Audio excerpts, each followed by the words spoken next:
Alors, bonjour tout le monde et bienvenue au cours 4. Aujourd'hui, on continue notre visite des réserves. Alors, les réserves actuarielles, alors le passif actuariel, Policy Value, Total Accrued Liability, ce qu'on appelle de terme générique la réserve.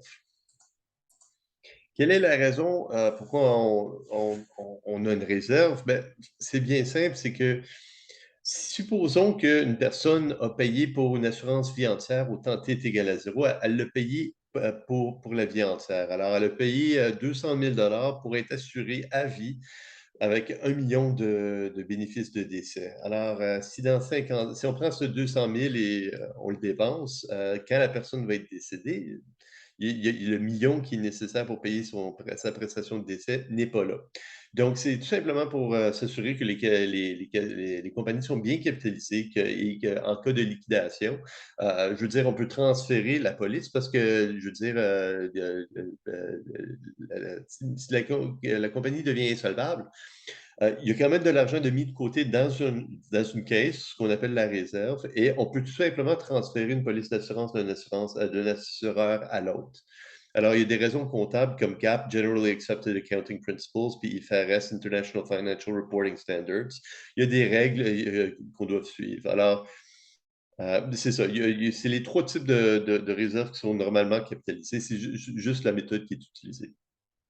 Alors, en cas de détresse financière chez une entreprise, chez un assureur, il y a un fonds qui est mis de côté en cas de liquidation de la compagnie. Alors, je veux dire, les actifs ou les droits des clients sont quand même protégés. Alors, ouais, c'est ça. Alors, généralement, la mortalité et les croissances. Alors, au dernier cours, on avait vu une situation où est-ce qu'on avait 100 assurés et 25 décès à chaque année. Les 2 premières années, on recevait plus de primes qu'on payait de prestations de décès, mais les 2 dernières années, on recevait moins de primes qu'on payait en prestations de décès. Alors, les surplus en bas âge venaient financer les déficits en âge avancé. C'est la même chose avec une compagnie d'assurance. Alors, normalement, la mortalité, elle est croissante. Si vous regardez l'Illustrative Life Table, la mortalité, elle est croissante. Alors, en bas âge, on va payer, alors, à n'importe quel moment, on va payer une prime qui est nivelée. Alors, la prime nivelée nette, c'est une prime qui est nivelée nette de dépenses. On paye une prime nivelée durant la période des paiements. Alors, la période H, qui peut être viagée. La période peut être viagère. Donc, supposons une assurance vie entière émise à une personne de 25 ans. À 25 ans, la probabilité de mourir dans l'année, c'est une chance sur 1000. Donc, la valeur présente actuelle d'une prestation de décès dans la prochaine année pour 1 million de dollars, ce serait 1 sur 1000 fois 1 million. Alors, la valeur présente de 1000 dollars. Ce serait le coût de l'assurance pour la prochaine année, c'est moins que 1000 dollars. Par contre, la prime nivelée nette pourrait être de 5000 dollars. Ce 4000 dollars est placé dans un fonds qui va faire des rendements et ce fonds, on appelle ça la réserve. Alors, en bas âge, la prime, elle est plus grande que le coût d'assurance. Alors, la prime nivelée nette pour une assurance vie entière, elle est plus grande que le coût d'une assurance temporaire 1 an émise à cette personne. Alors, la différence entre la prime nivelée nette et le coût de l'assurance va aller dans le fond et va accumuler des intérêts. Alors, si vous regardez l'Illustrative Life Table, la mortalité elle est relativement basse jusqu'à l'âge de 50 ans. Alors, pendant 50 ans, probablement que la prime va être plus grande que la valeur présente actuelle d'une prestation dans la prochaine année. Mais en âge avancé, comme à 70-80 ans, c'est plus le cas. La probabilité de décès à 83 ans, à 80 ans, je pense que c'est 30 dans l'année. Donc, la valeur présente actuelle d'une prestation de décès dans la prochaine année, elle est beaucoup plus grande que la prime qui est collectée. Par contre, on a une caisse qui, tous les surplus passés ont reçu des rendements. Cette caisse d'assurance va venir financer le déficit entre la prime et le coût de l'assurance. OK. Alors, notre exemple ne tient pas compte des dépenses. Quand on va faire les dépenses, alors, on assume que le profit, alors, dans l'exemple qu'on a vu, autant t est égal à 4, la valeur totale qui était dans la caisse, elle était de 0. Parce que c'est la prime nette de dépenses Et dans les dépenses, on va tenir compte aussi des profits de la compagnie. Alors, si tout suit nos hypothèses, on va se retrouver avec zéro à la toute fin. Mais la réalité, c'est que si la prime P nivelée nette est de 5 000, probablement qu'on ne va pas changer 5 000. La compagnie, elle ne pourrait pas faire des profits. Donc, elle va charger du 6, 7, 8 000. Elle ne tient pas compte des dépenses. Alors, c'est vu au chapitre 15 du livre Bowers. Je pense que c'est un autre chapitre pour le Dixon. Alors, P, c'est la prime nette. Alors, 5 000. G, c'est la prime brute, la gross premium, la grosse qu'on appelle en français. Alors, ça tient compte des dépenses, des commis, des marges pour écart favorable, toutes les dépenses de la compagnie, comme les coûts fixes, les coûts variables, le loyer, le chauffage, c'est tenu compte dans la prime G. Alors, la prime P, c'est juste pour payer les coûts d'assurance. Alors, toutes les réserves qu'on a vues, si l'expérience suit exactement nos hypothèses, pour la plupart des assurances, on devrait avoir zéro, avec l'exception de la dotation pure. On devrait avoir zéro de réserve à la toute fin. OK, alors supposons une police d'assurance vie entière de B. Alors la prestation de décès est de B, émise à une personne âgée de X. Aujourd'hui, au temps T est égal à zéro. À la fin de l'année du décès, on va verser B. Une prime P va être reçue au début de chaque année pendant que l'assuré est en vie. On définit la variable aléatoire de la perte. Donc, la perte au temps t est égale à zéro.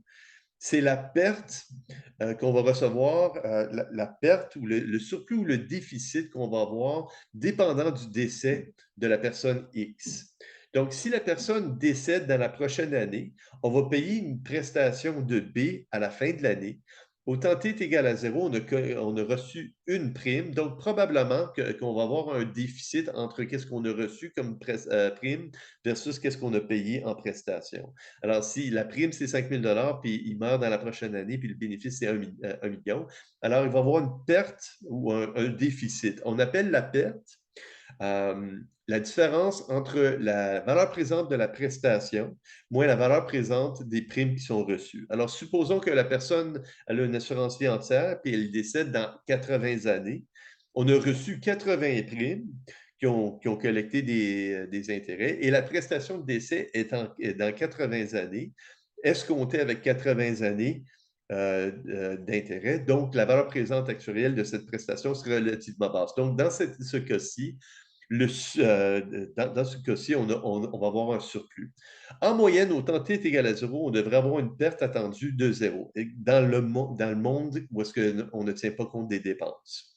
Donc, au temps t est égal à zéro, la valeur présente actuelle des prestations est égale à la valeur présente actuelle des primes. Donc, on espère qu'au temps t est zéro, la perte, elle est égale à zéro. Alors, une perte négative, c'est un surplus. Une perte positive, ben, c'est un déficit. Alors, une personne va mourir au temps t. La variable aléatoire tx, c'est la variable aléatoire du temps de vie futur d'une personne. Alors, supposons qu'une personne meurt à grand T. Ça veut dire qu'à la fin de l'année de T, on va payer une prestation de B. Alors, la valeur présente de cette prestation de B, ben, c'est B escompté avec intérêt. Par contre, pendant les T prochaines années, on va avoir reçu T prime. Donc, on va soustraire on va payer ceci, c'est de l'argent qui sort, un cash flow sortant, mais on a reçu T prime de P en début d'année pendant les T prochaines années. Alors, si le décès est assez éloigné, la perte va être négative, donc un gain. Et si T est relativement proche, la valeur des prestations va être plus grande que la valeur des primes, on va avoir un déficit. Donc, la variable T de L, ben, c'est la variable aléatoire de la perte au temps T. Donc, on va faire ce calcul, mais à des âges futurs. Alors, supposons qu'on a une assurance vie entière émise à l'âge X. On calcule la prestation, la prime selon le principe de l'équivalence actuarielle. Mais dans T années, on veut faire, à partir de ce moment-là, quelle est l'espérance de la perte attendue? Et ça, on va appeler ça la réserve. Combien qui devrait être mis de côté? Alors, ce serait la valeur présente actuarielle des prestations moins la valeur présente actuarielle des primes. Maintenant, vu qu'en bas âge, la prime, elle était plus grande que la mortalité. Si on s'avance dans le futur, je veux dire, la valeur présente actuarielle des prestations devrait être plus grande que la valeur présente actuarielle des primes. Donc, cette différence, c'est combien qu'on doit avoir de mis de côté. Alors, la réserve, qu'est-ce qu'on doit avoir mis de côté pour financer les primes futures? Alors, supposons que le décès, on est au tenté. On veut savoir combien qu'on doit mettre de côté aujourd'hui pour financer, pour subventionner les déficits futurs de cette police. Donc, si on est au tenté et on veut savoir quel est le montant de mettre de côté, on va regarder, ben, OK, il y a une possibilité que cette personne va mourir dans la prochaine année.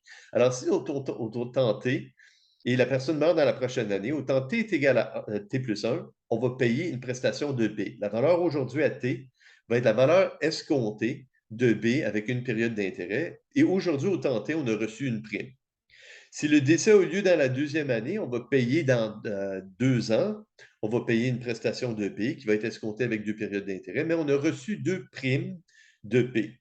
Alors, la valeur présente de 2 primes de P. Et ainsi de suite. Alors, si le décès a lieu au temps N, on va escompter la prestation avec N périodes d'intérêt. Et on a reçu P pendant N périodes, donc la valeur présente des N paiements en début d'année. Alors, la perte, elle est définie comme la valeur présente du bénéfice de décès moins la valeur présente des primes qui sont reçues. Et la réserve, ben, c'est l'espérance de la perte. Alors, combien qui devrait être mis de côté? Alors, on peut appeler ça la réserve, on peut appeler ça policy value, on peut appeler ça accrued liability, total accrued liability, actuarial liability. Alors, quand on parle de réserve, généralement en français, on va dire, alors ça pourrait être deux choses, ça pourrait être soit un actif ou un passif. Alors, quand on dit réserve, généralement, on veut dire le fonds. Alors, les actifs qui ont été mis de côté pour financer les prestations futures. Alors, ça, c'est les actifs. Et on peut regarder ça aussi comme un passif. Alors, combien qui doit être mis de côté, qu'on doit, parce qu'on pour payer les promesses qu'on a faites dans le futur. Alors, ça, c'est un passif. Et l'actif doit être égal au passif. Alors, si les polices sont bien financées.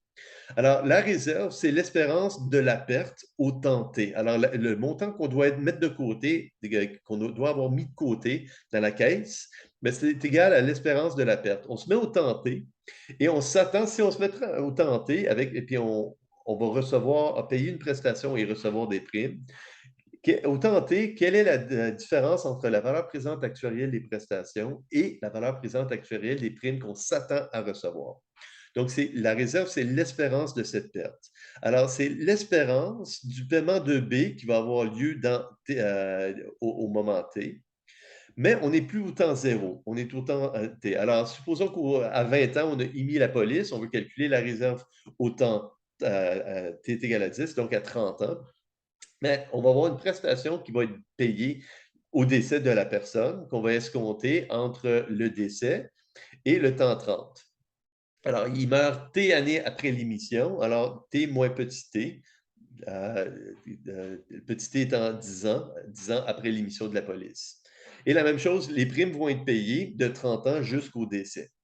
Alors, quelle est la valeur présente actuelle, valeur présente de ces primes ou l'espérance de ces primes? C'est la valeur présente actuarielle des primes. Donc, c'est la valeur présente actuarielle des prestations moins la valeur présente actuarielle des primes. Alors, qu'est-ce qu'on s'attend à payer en prestations, moins qu'est-ce qu'on s'attend à recevoir en moyenne en prime. Donc, regardons un exemple. Une assurance vie entière qui paye 1 avec un bénéfice de décès de 1 avec une prime P. Alors, au temps zéro, l'espérance de la perte, ben, c'est l'espérance du bénéfice de décès de 1 escompté avec intérêt du moment pendant T années, alors entre aujourd'hui et le décès dans T années, moins une prime qui va être reçue en début de période pendant les T prochaines années.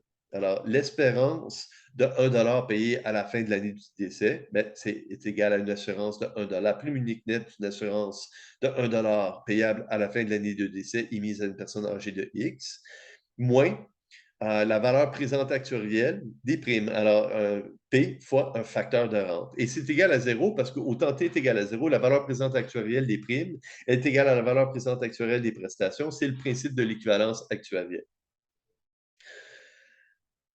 Et à n'importe quel moment, on veut calculer. Alors, si on, au temps zéro, l'espérance de la perte devrait être de zéro. La VPA des primes est égale à la VPA des prestations. Mais au temps t, alors, au temps t, euh, on est un peu plus avancé. Alors, si on est au temps zéro, l'espérance de la perte, la réserve au temps zéro devrait être de zéro. On n'a rien mis de côté parce qu'on a autant de primes qu'on a de prestations en moyenne. Donc, si grand T, c'est la date à la fin de l'année du décès, et supposons qu'on est maintenant à l'âge de 30 ans, donc 10 ans plus tard, quelle est l'espérance du paiement à la fin de l'année du décès? Alors, le décès est de T années à partir de zéro, mais on va T moins 10 années parce qu'on maintenant on fait le calcul au temps T est égal à 30. Donc, c'est l'espérance de 1 $ payable à la fin de l'année du décès pour une personne âgée de 30 ans ou de 10 ans plus tard. Et ça, c'est une assurance, la prime unique nette pour une assurance émise à une personne âgée de X plus T. Moins la valeur présente des primes, l'espérance de la valeur présente des primes. Alors, si la personne, elle est plus âgée de 20 ans, est âgée maintenant de 30 ans, alors T années plus tard, alors ça devient la valeur présente actuelle, la même prime P, avec le facteur de rente qui est maintenant pour une personne de 30 ans, donc X plus 10 années plus tard. Alors, c'est un facteur de rente pour 10 années plus tard. Donc, la réserve, une autre façon de le voir, c'est la méthode rétrospective. Alors, cette méthode, quand on regarde toutes les prestations futures à payer, moins les primes futures à recevoir, on appelle ça la méthode prospective. La méthode rétrospective, ça regarde le passé. Alors, le passé, on regarde toutes les primes qui ont été payées, plus intérêts, moins tous les coûts d'assurance, alors les prestations, tous les coûts d'assurance toutes les assurances temporaires 1 an, aussi accumulé avec intérêt. Alors ici, c'est marqué prestations, mais ça devrait plutôt être les coûts d'assurance. Alors, on avait un surplus à chaque année entre la prime et le coût de l'assurance. Ces surplus ont été investis au taux d'intérêt I. Alors, c'est la somme de toutes les primes accumulées avec intérêt, moins la somme de tous les coûts d'assurance accumulés avec intérêt. Normalement, on va faire le calcul de la réserve avec la méthode prospective. Pourquoi? Parce que s'il y a une renégociation de contrat, je veux dire, la méthode rétrospective ne fonctionne plus. Alors, la méthode, c'est une convention collective, un changement de bénéfice pour une assurance. On va être obligé de calculer une nouvelle prestation ou un nouveau bénéfice ou une nouvelle prime. Alors, la méthode prospective, s'il n'y a aucun changement, on peut s'en servir, mais s'il y a un changement, la méthode prospective, elle fonctionne toujours. OK. On va regarder un exemple continu. Alors, les décès sont uniformes entre 0 et 100, c'est-à-dire une demeure de paramètre W, âge ultime, est égal à 100. Et delta est égal à 5 la force d'intérêt. Calculer la 10V A bar 30. Alors, la réserve au temps T est égal à 10 pour une assurance vie entière de 30 pleinement continue. Alors, premièrement, on doit calculer quel est quel est le facteur d'assurance, quel est le facteur de rente pour calculer la prime de cette assurance. Et avec cette prime, on peut calculer la réserve au temps T est égal à 10. Donc, on va commencer par calculer un facteur d'assurance à l'âge de T est égal à 30, alors A bar 30. Alors, A bar 30, c'est la valeur présente actuelle de 1 $ payable au moment du décès. Alors, c'est VT fois la fonction de densité de la mortalité qui est TPX mu X plus T. Alors, la fonction de densité d'une demeure, c'est 1 sur W moins X. Alors, 1 sur W est égal à 100, la personne est maintenant âgée de X, alors 1 sur 70. Et la valeur présente de 1 c'est E à la moins delta T, alors E à la moins 0,05 T. Alors, évalué entre 0 et 70, ou en d'autres mots, de X est égal à 30 à W est égal à 100. Donc, l'intégrale de E à la moins 0,05 T, c'est égal à 20 E à la moins 0,05 T, évalué entre 0 et 70, qui nous donne notre facteur d'assurance. Je ne veux pas passer du temps à faire des intégrales, je vous donne la solution. Alors, pour chaque 1 $ d'assurance, une prime unique nette serait de 27,7 cents. Alors, si on avait 1 million d'assurance et on voulait le payer d'un coup, ça nous coûterait 277 000.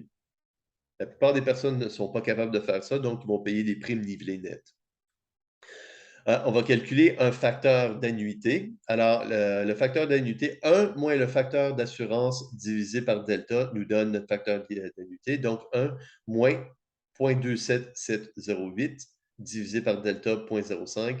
Le facteur de rente, c'est 14,45. Donc, pour 1 $ payable continuellement jusqu'au décès, 1 $ payable continuellement par année jusqu'au décès coûterait 14,45 $. Et donc, 1 $, la prime unique nette, la valeur présente actuelle des prestations, c'est 27 sous. Ça, c'est égal à P fois la valeur, le facteur de rente. Et donc, la prime nivelée nette pour cette assurance, pour chaque 1 $ d'assurance, est égale à 1,91 sous pour chaque 1 $. Donc, pour une assurance de 1 million de dollars, ça coûterait 277 000 si on la payait d'une shot. Mais si on la paye viagèrement, ça nous coûterait 19 164 $ par année en assurance. Donc, maintenant, à 40 ans ou dans 10 ans, on veut calculer la réserve. La réserve, c'est égal à la valeur présente actuarielle des prestations moins la valeur présente actuarielle des primes. La prime, c'est la même prime qu'on a calculée à 30 ans, mais la valeur à t est égale à 10, donc à 40 ans, la valeur présente actuarielle des prestations, c'est A bar 40. Alors, A bar 40, même principe, on intègre de 0 à 60 VT, TPX, mu x plus T. Ici, TPX, mu x plus T, la fonction de densité va être de 1 sur 60. Avec la fonction d'assurance, on est capable de calculer la fonction de rente. Alors, 1 moins A bar 40 divisé par delta nous donne 13,665. Donc, quelle est la valeur de la réserve au temps t est égal à 10? C'est égal à la valeur présente actuarielle au temps 10 des prestations, moins la valeur présente actuarielle au temps 10 des primes. Donc, c'est égal à A bar 40 moins la prime qui a été calculée à 30 ans divisé fois un facteur de rente. Et donc, la réserve au temps t est égale à 10 pour 1 $ de bénéfice de prestation de décès devrait avoir 5,43 cents. Donc, si on a 1 million, une assurance vie entière de 1 million, on devrait avoir 54 300 $ de mis de côté pour financer la mortalité future.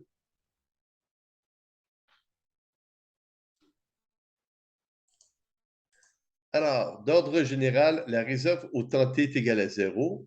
Ben, c'est l'espérance de la perte. Ça devrait être de 0. Alors, selon le principe de l'équivalence actuarielle. Au temps t est égal à 1, l'espérance de la perte au temps t est égale à 1. Ben, c'est la valeur présente actuarielle des prestations. C'est la valeur présente actuarielle des prestations au temps 1, qui est une assurance vie entière, la valeur d'une assurance vie entière émise à une personne âgée de X plus 1, moins la valeur présente actuarielle des primes, donc P fois un facteur de rente maintenant à X plus une année. Si on prend la réserve à n'importe quel moment dans le futur, K année dans le futur, ben, l'espérance, la réserve au temps t est égal à K, c'est l'espérance de la perte au temps K. Alors, la personne est toujours en vie dans K année, mais c'est la valeur présente des prestations. Alors, une assurance émise à une personne de X plus K, moins la valeur présente actuarielle des primes, alors P fois un facteur de rente. Donc, dans l'exemple qu'on a fait, on a calculé la réserve au temps t est égale à 10. Donc, c'est un facteur d'assurance à 30 plus 10 ans, moins la valeur présente des primes, donc P fois un facteur d'annuité à 30 plus 10 ans. Donc, une exponentielle de paramètre mu, aussi appelée la fonction de mortalité constante. Alors, mu est constant. Alors, généralement, mu est égal à 0,01, entre 0,01 et 0,02. Donc, dans le cas continu, le facteur d'assurance est égal à mu sur mu plus delta. Le facteur d'annuité est égal à 1 sur mu plus delta. Alors, le facteur d'assurance divisé par le facteur de rente nous donne la prime. Donc, la prime, elle est égale à mu. Donc, un exemple. La mortalité sur une exponentielle de paramètre mu est égale à 0,04. Une assurance vie entière de 1 000 $ a été mise à une personne âgée de 30 ans. La force d'intérêt est de 6 %. Calculer la réserve dans 10 ans. Alors, la réserve au temps t est égale à 40. Donc, le facteur d'assurance, ben, c'est mu sur mu plus delta. Le facteur de rente, c'est 1 sur mu plus delta. Et la prime, elle est égale à mu. Donc, le facteur d'assurance, c'est égal à mu sur mu plus delta. Le facteur de rente, c'est égal à 1 sur mu plus delta. Et En conséquence, et la prime est égale à mu. Donc, la réserve au temps t est égale à 0. Ben, c'est égal au facteur d'assurance moins la prime fois le facteur de rente. Donc, c'est égal à 0. Regardez qu'est-ce qui arrive à n'importe quel moment, à n'importe quel âge. Le facteur d'assurance, c'est mu sur mu plus delta, et le facteur de rente, c'est 1 sur mu plus delta. Donc, la réserve à n'importe quel moment va être facteur d'assurance mu sur mu plus delta, fois une prime de mu, fois un facteur de rente 1 sur mu plus delta. Donc, la réserve va tout le temps être égale à 0 pour une exponentielle. Donc, c'est rare que vous allez trouver des questions à un examen de la Société des actuaires, la réserve pour une exponentielle. Pourquoi? Vu que la mortalité est constante, à chaque année, la probabilité de mourir, elle est la même. Et donc, la prime, elle est exactement égale à la probabilité au coût d'assurance pour une assurance temporaire 1 an. Alors, il n'y a jamais un surplus, il n'y a jamais un déficit, donc la réserve va tout le temps être égale à 0. Donc, la prime, elle couvre exactement le coût de l'assurance pour une année et c'est comme on dit, une exponentielle n'a pas de mémoire. Alors, si vous êtes nouveau-né, votre probabilité de vivre jusqu'à l'âge de 100 ans, elle est égale à la probabilité qu'une personne âgée de 100 ans de vivre jusqu'à 200 ans. Donc, on va faire un exemple discret. La mortalité suit l'Illustrative Life Table à 6 %. Les primes sont payables en début d'année. Quelle est la réserve au temps t est égal à 10 pour une assurance temporaire 20 ans de 100 000 émise à 23? Donc, le bénéfice du décès est de 100 et l'assurance, elle est temporaire 20 ans. Donc, les primes vont être payables pendant que la personne est en vie, mais pas plus que 20 ans. Et l'assurance va verser 100 000 si la personne décède avant l'âge de 43 ans.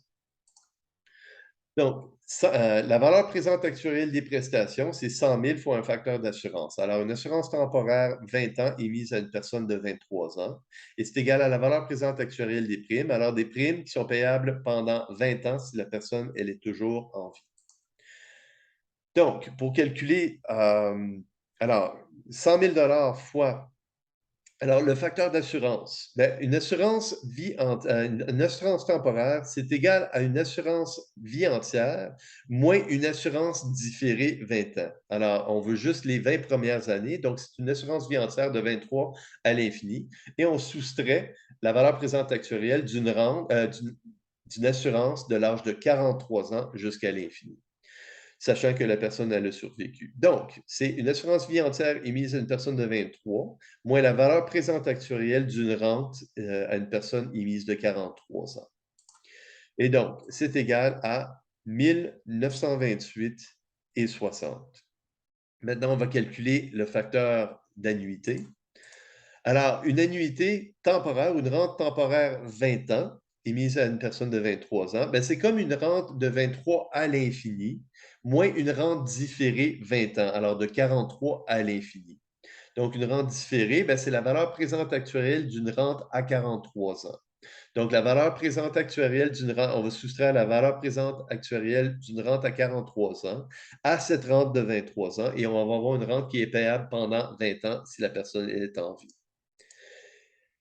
Et ça, c'est égal à 12,0226. Et donc, en conséquence, on est capable de calculer notre prime. La valeur présente actuelle des prestations, elle est égale à la valeur présente actuelle des primes.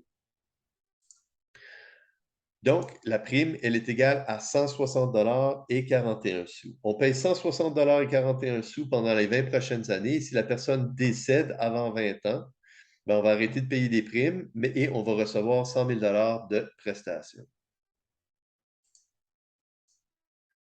Quelle est la réserve au temps t est égal à 10? Donc, la réserve au temps t est égale à 10. À 23 ans, on avait une assurance temporaire 20 ans. Quelle est la valeur présente actuelle des prestations qui restent à 33 ans? Alors, c'est une assurance temporaire à 10 ans. Alors, il reste 10 ans à cette assurance. Alors, ça devient maintenant une assurance temporaire 10 ans émise à une personne de 33 ans. Et les primes sont payables de 33 à 43 ans si la personne est toujours en vie. Alors, la prime P, c'est la même prime qu'on vient juste de calculer, fois un facteur de rente de 33 à 43 ans. Donc, encore une fois, on va calculer le facteur d'assurance. Alors, le facteur d'assurance est égal à une assurance vie entière émise à une personne de 33, moins la valeur présente actuarielle d'une assurance, moins la valeur d'une assurance différée 10 ans. Alors, la valeur présente actuarielle d'une assurance émise à une personne de 43 ans.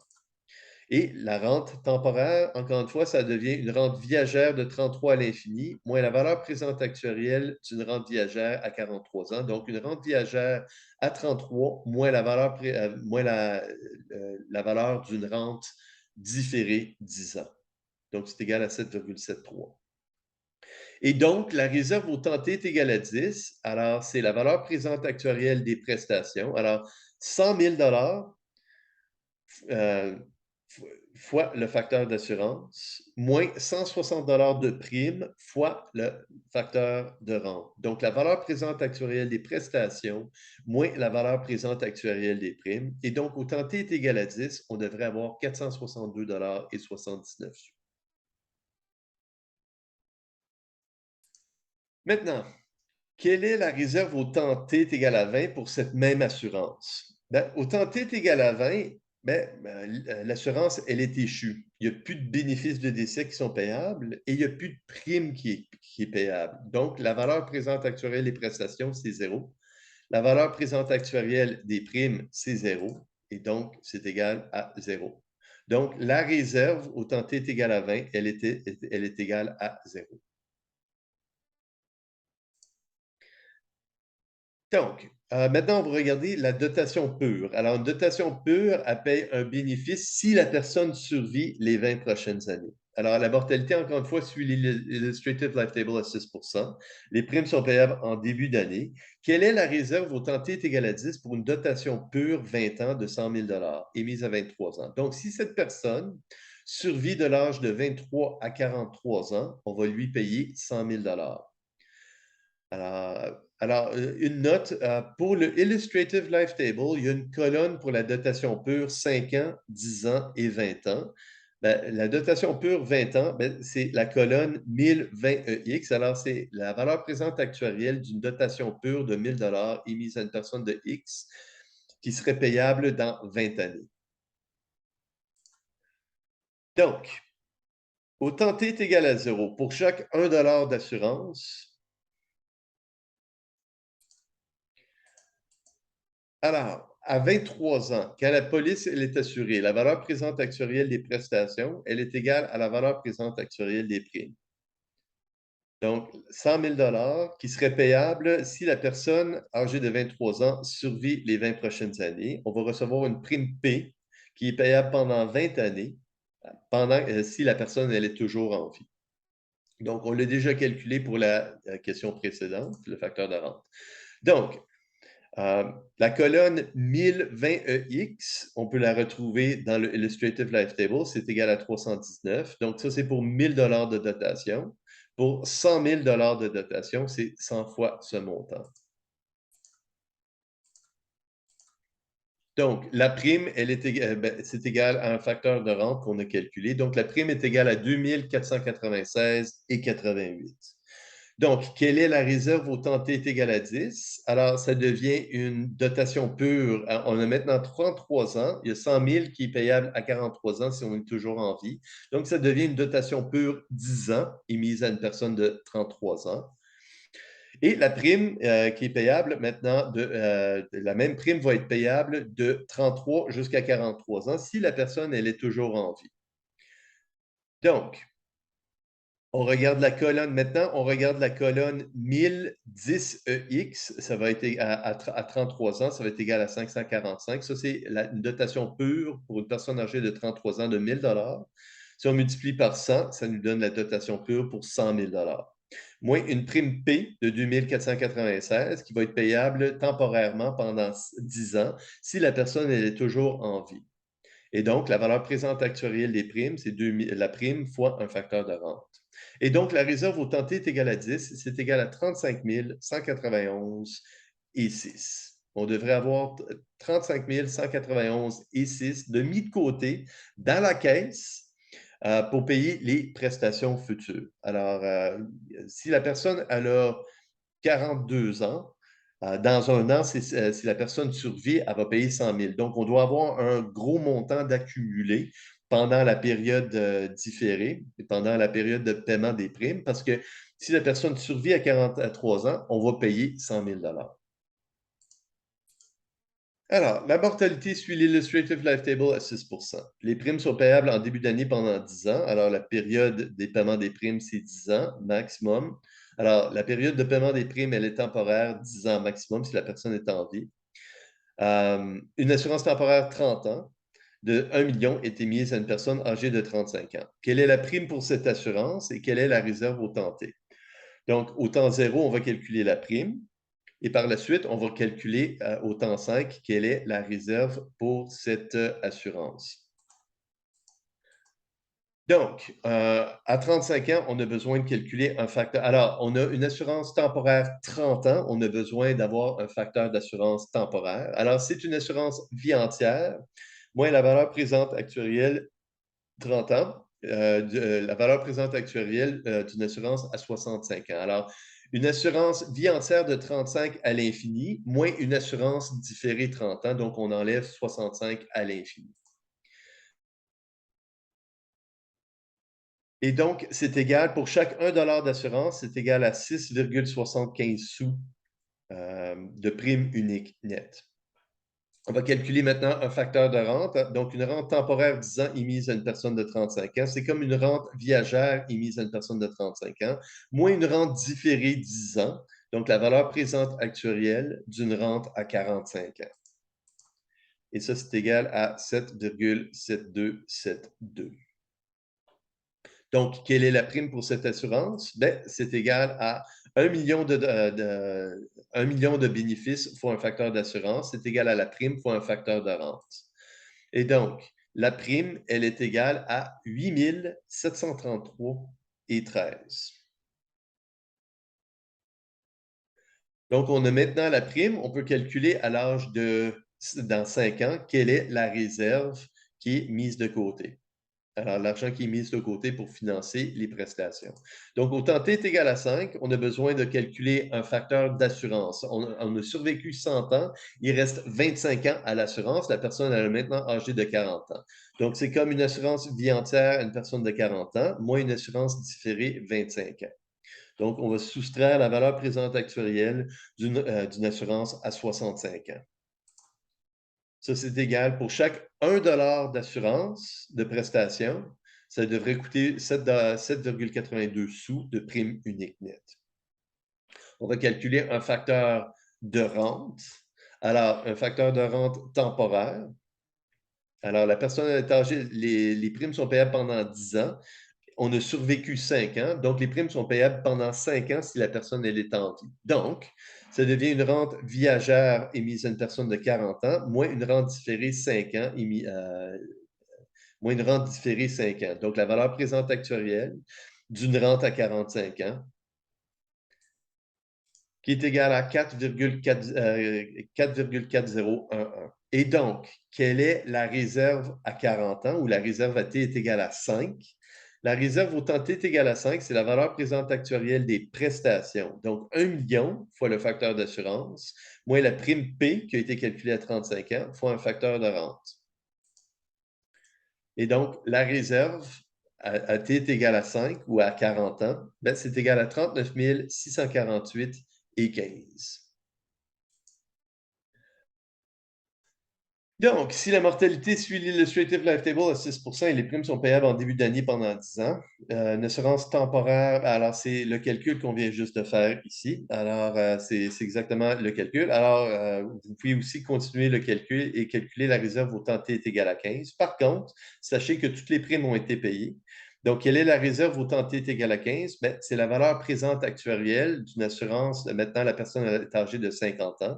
La valeur présente actuarielle d'une assurance vie entière de 1 million de dollars émise à une personne de 50 ans. Donc, ce serait égal à 1 million fois grand A 50.